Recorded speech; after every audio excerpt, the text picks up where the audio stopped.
CSNPhilly.com, Sixers insider.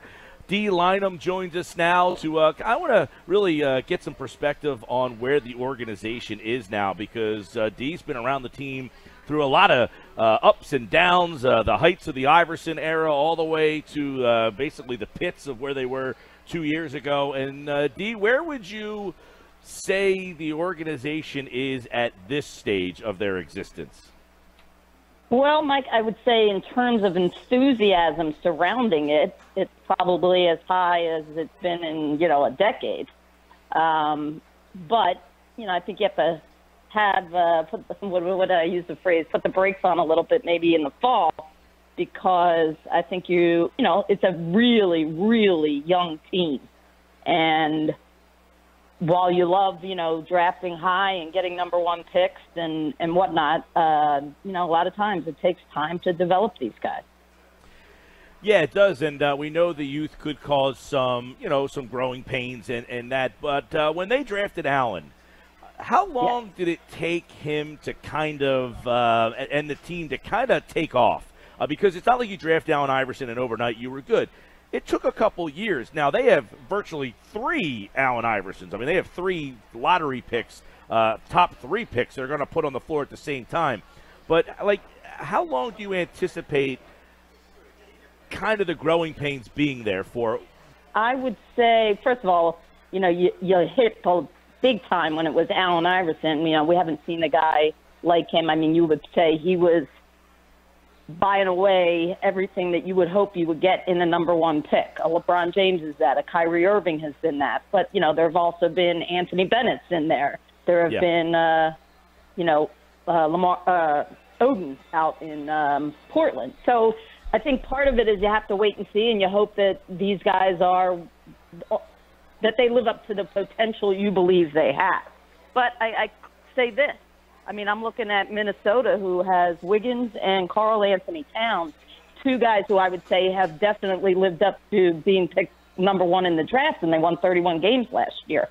And I would say the same with Portland. You would love to have Damian Lillard and C.J. McCollum, and that is a really nice backcourt, but they didn't make the playoffs last year. So I think that's the only thing that you have to caution against, is give these guys some time to get on the court, see who you are, and at the very least, you got to hope that Joel Embiid is healthy, because he is the central figure. You can like Simmons, you can like Fultz, but Embiid is the real deal and needs to stay healthy. Yeah, D. Lynam's with us. I kind of agree. I think where there's a disconnect between people, whether they like the Sixers, what they've done or not, and some people will say, this team has a shot, and others will say, well, these guys are not healthy. I think a lot of it centers around people's opinion of who they think Joel Embiid can be, and that is one of those special players that can't be duplicated, right? Absolutely, absolutely. And I would agree with you that he is a special player, and I think he also will take the court in the fall and may have some of the same restrictions that he had last year in terms of minutes, and maybe not back-to-backs, at least in the early going, just because you are still looking at a guy who in 3 years has only played 31 games. So, and I will understand their caution there. And I think the other thing is, and I was just looking at some numbers, I know that Fultz shot 41% from 3 last year. I'm not sold that he's a knockdown jump shooter, and I think that is something that had to be addressed, not necessarily in the draft, but in this offseason, because they were 25th in scoring and they were 27th in three-point percentage. And I don't think that those numbers have been increased for the better by having Simmons and Fultz on the court, unless you're going to tell me by their sheer penetration that they will attract defenses and they will be able to find guys that are spaced properly on the outside. But again, that's something that we still got to see, and you're asking young guys to come together and do all those things pretty quickly. Hey, D, what does it say about the team making that bold move to go up to number one? Do you see this as a make-or-break type of move for Colangelo? It says to me that they were real sure who they wanted, and that they believe this guy is the right guy in this draft for their team, and that he was worth a second pick, a high pick at that, probably. But I think the fact that he was able to protect it in terms of the number one for both of those was huge. And it also says to me different philosophies. It says to me that Danny Ainge thinks for his group of people that what he needs to do at this point is go out and get a veteran guy to help his current, the team that won the East last year, when they get to the postseason, be able to get through LeBron and company. And so it's just two franchises at a different place, and maybe also philosophy in terms of valuing young talent versus proven talent. So with all this, D. Lynam, do you think that now is the time to be a player in free agency? Maybe a J.J. Redick? Do I think, or do I think they will? They're two different questions. I don't think they will be big players in that this summer. I really don't. And I think a lot of that is because there are too many question marks, and you don't really want to. You don't have to commit that money this off season. I think what you will see, they will see what Bayless is for them in terms of a shooter this year, because he didn't play last year. His deal will be up. You will be able to pay Embiid. I believe they will pay Robert Covington. And then I think next summer you do still have money available to go get whatever you realize you don't have in these young guys. I'm thinking it's still going to be shooting. Maybe it's going to be a true stretch four. Maybe Dario never really – he's the guy that we love, but he's not a knockdown shooter. But I think those are things that they will explore during next year's season. Yeah, so would you then say that maybe they're building themselves to be more attractive next year when they're even higher profile free agents? I mean, there's a guy in Cleveland that's pretty good that might be available, and he is friends with Simmons. Well, you would have to, first of all, you become more I like that line of attractive thinking, PT. I like that line of thinking. Yeah.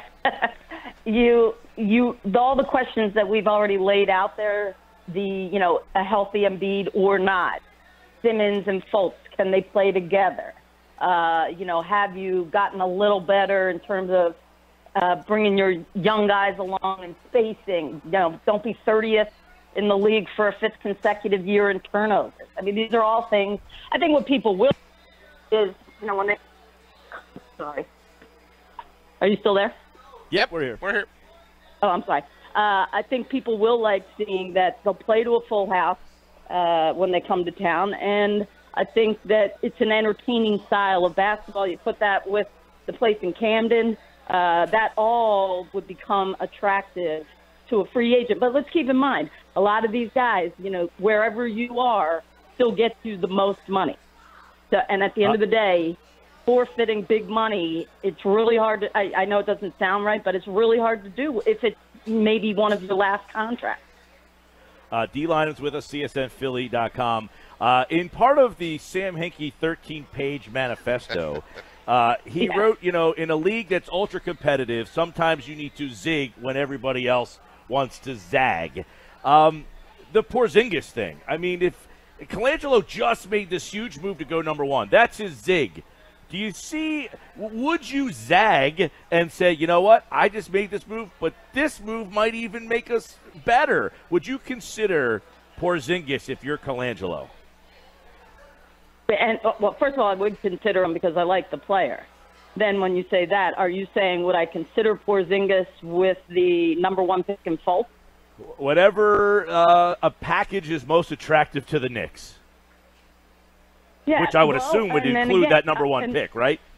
Yeah, that's what or you could, well, now you have the other two are protected, or meaning part of another deal, so you could have it tagged, if it doesn't go to so-and-so, you could have this pick. You could do it that way. But I would say this, if you look at your roster and you say Kristaps Porzingis is exactly what we need, which many of us thought was what they could have taken when he was available in the draft a couple years ago, and instead they took Okafor. So, but that was not Colangelo. So if Colangelo sees that, and he's the one who went out and got Ilyasova last year, and that worked really, really well until they traded him away. And that kind of player in this day and age in this league, that stretch four, to me, that guy who can shoot like that, a big, I mean, I think they're really, really valuable. And you still have Porzingis is still on a rookie deal. D, you brought up Okafor's name. Speaking of him, what's his future? Because do you actually see him on the team tomorrow? I mean, I know there's reports out there all over the place that they're trying to find something, anything, for Jahlil Okafor to get him off this basketball team. Well, they've been trying to find something for him for a while now, Pete. That's not even they're not even trying to keep that a well-kept secret. I think it will be very difficult for Okafor if, in fact, he has to come back and be in this situation. That is a serious drop-off from the player that wins a national championship at Duke, comes, averages, I think, was it 17 his rookie year? Yeah, 17, and then goes like to 8. where he can't, where he can't, he can't fit in and can't really get on the court. I think that's tough. And Isn't I think that a shame, especially, it is. It's another one of those. That's why I say you got to be careful of like saying, we have a number 1, and a number 3 pick all taking the court together. Well, yeah, and there's been some times that works out really, really well. Like if you have 2 number 1s in LeBron and Kyrie, but then you can have other situations where Anthony Bennett couldn't even stay on his Turkish team last year. So I just think you got to be careful. And it is a shame. I feel for Okafor a little bit because his game, it hasn't gotten better in that maybe he could do more about. But his game isn't different than what you saw when he was at Duke. It's just how drastically different they are playing in the NBA these days. And also the Sixers in particular. They want to run, they want to shoot threes, and they do not want a methodical guy in that low post. Yeah, that was what I was going to ask you. Is it the player or is it his style of play? And, of course, I immediately gravitate to that infamous night where your dad was on the set breaking down what good defense is in a basketball position, and Okafor was not in that position. It was lacking horribly. And that's why I say he could be doing something to be better at that end of the court. I often say, I can't believe a guy whose footwork at one end of the floor can be so drastically different and can't have good footwork defensively, not even average footwork. I mean, he's just not in the right place. So, and he's not a great rebounder. I know Brook Lopez, I think I saw where he averaged 3-point attempts were like a fraction less than his average of rebounds last year. Okafor's going to be that guy too. 6, 7 rebounds is what you see on a lot of nights out of him. He's just not a go-get-it kind of guy at the brim. D-Lynam's with us here looking at the draft. And the organization as a whole, there have been some reports that, they do have 4 second-round picks, and there's only so many roster spots. You would assume they have to do something there, or that's a lot of draft and stash guys that they might try to get back into the first round here. But do you see maybe Okafor and some of those picks, being able to move? Well, all you need one that wants Okafor. You don't need 29 teams to want him. You only need one. So the only problem is, like I said, that was like before the trade deadline. Then as this offseason it goes around, you hear a lot of trade things, but you don't hear Okafor's name in any of them. So I think when they know that, what are you going to do? Bring that kid back behind a Rashawn Holmes and Joel Embiid when you know they're trying to get this thing moving in the other direction? I think at some point you just got to say, I'm going to take less to just move past having this. In terms of the second-round picks, if he's not able to move up where I saw the one where to get in the 20s with 36 and 39, don't be surprised if he doesn't try to sell those, because you can do that. Yeah, although I did read something, I think Bobby Marks tweeted that the Sixers, there's a number 3.5 million, that's the most, and they already have sold I don't know, something that they're basically capped out at selling picks. Here's a question I do have though. Well, then you know what you do? Then I'll tell you what you do. You take one of those very young foreign guys like Furkan, the latest Furkan. Altamir. Korkmaz, sorry. I forgot his last name right. for a second. Yeah. Korkmaz, yeah. Take a guy who's a teenager, and then you know that stashing is okay, and take a bet on a guy like that. Yeah. I had a question. I lost my train of thought there for a second because it's all the Furcons. When you have two Furcons in the same sentence, that'll throw you off. We're out here on the deck, D, at 2 Mile Landing. We're taking a look at the ocean breeze here. It's a little distracting, but I'm sure your scenery is quite distracting. Yeah. Well, people will be coming off the beach here, I would assume, in the next hour or so, and that could make it even more distracting. But the fact that they have all this stuff. Here's my question. Now I remember it. The picks that they have tied to Boston. So many people have said, particularly with the Porzingis deal, can they use the opposite protections to move those picks? In other words, if they want to, the protections that Boston have on the Lakers pick is 2 to 5. Can the Sixers trade the opposite of that pick and give them to somebody else? So yes, it's been actually that was part of the Bynum thing that happened. The way it goes, it's an if. So the Boston's part of it is the first. They get first crack at that, and then if it doesn't happen, then you say you made a deal with New York, then they get it. But you must be able to have for them. Then they must, because you can't give the Sacramento one would. Then they would have to want that one too. Do you know what I'm saying?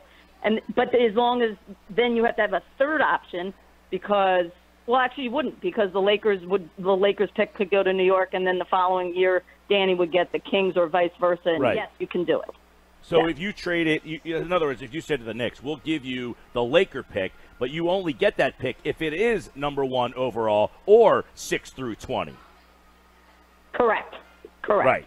Okay. Yep. So you can essentially and I'll be honest with you. See, I'd be interested to hear this.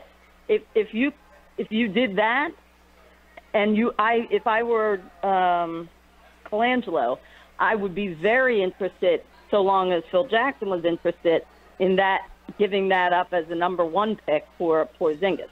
The thing that Phil Jackson will say, the chances of me getting that number 1 pick, and he'll have his percentages out there. And he'll say that's not good enough for me. If he's awake. D. Lynam's with us here on the Sports Bash 97.3 ESPN. D, you covered the height of that 0-1 team, which is maybe one of the more popular teams since the 83 championship team. Mm-hmm. You're around Joel, and you see his likability and his social media presence. Comparable at all of the popularity of this kid and maybe where this team is about to embark on? Well, I would say his popularity is tremendous in this city, and he embraces that opportunity to be out and about with people, and people coming up to him and all that. Allen, probably because Allen's people coming. I've been overseas where Allen, he was like a rock star. Just getting in and out of like a hotel building into the arena or something. So I haven't seen that with Joel. I've seen it where he can still feel very comfortable engaging with, just people walking down the street. And I think there is an incredible likability about him. Now, what we'll see, these guys have had no adversity because it's all, when I say that, I don't mean in terms of his injuries. I'm sure that's been very, very frustrating. But in terms of expectation now rising for them, how they handle if it doesn't come out of the gate exactly as they hope it will, then that becomes, who are you guys? Who's going to hold the fort together? Because back in the 01 days, there were the Aaron McKees, the Eric Snows, guys that could keep everything a little level-headed, so to speak. I'll leave you with this. We just saw, it was on the Comcast site as well, that 14,000 season tickets, number 1 in the league. Obviously, there is a tremendous amount of excitement and buzz. Number 1, are you surprised by that for the reason of it seems there was a definitive divide in people who were supportive of this, whatever you want to call it, or very anti. So are you surprised to see, because a lot of people thought the people who were supportive were the vocal minority, a.k.a. millennial young kids that just want their voice heard, against this older curmudgeon-y group that says, I can't support a team that's not trying to win. So, did you just call me a curmudgeon? Who are the 14,000 people? Is it a mixture? Is it this vocal minority? And are you surprised at that number? Well, first of all, I said to myself, I need to specifically see the wording of number one in the league. Number one, how? I mean, I just watched Golden State in an unbelievable atmosphere, and it's like that every night during the season and has been for the last couple of years. So I need to see what exactly are they number one. Number one in most from a year ago season tickets sold, that I would believe. To answer your question of who are they, I think they are the people who are basketball fans. They may or may not be on board with how it got to this point, but what they saw was a guy in Joel Embiid that they loved in terms of his skill set, and see an opportunity. Oh my gosh, there were actually 14,000 available to be had. So I got to pounce now because maybe there won't be these kind of season tickets next year. So I think some of it was because they realized, oh, this is a window. I can do this, and it might be worth it to do this because they're buying into the fact that now you have two number ones and Joel Embiid, and let's go get a championship. Yeah, well, we heard a lot, that you're turning your back on your fans, you're alienating these fans, and then all of a sudden, wow, there's 14,000 tickets. I find this whole discussion on both sides to be amazingly interesting, but we'll see where it leads. And tonight will be a very interesting night. We'll see if they just walk out with Fultz. Do they make another move? Brian Colangelo really on the clock now. D-Lynam, CSNPhilly.com. The never-aging D-Lynam, by the way. Yes. She's not a curmudgeon. Not a curmudgeon. By the way, I really would love to know where Sam Hinkie is tonight, watching what if he can see, the Sixer fans at the Piazza, or I heard they were chanting "Trust the Process" on New Jersey Transit this morning. There will be fans up there in Brooklyn. I really would love to see what Sam thinks of all this now. I would concur. Dee, we appreciate the time as always. Great stuff. Thank you, guys. Anytime. I enjoy it.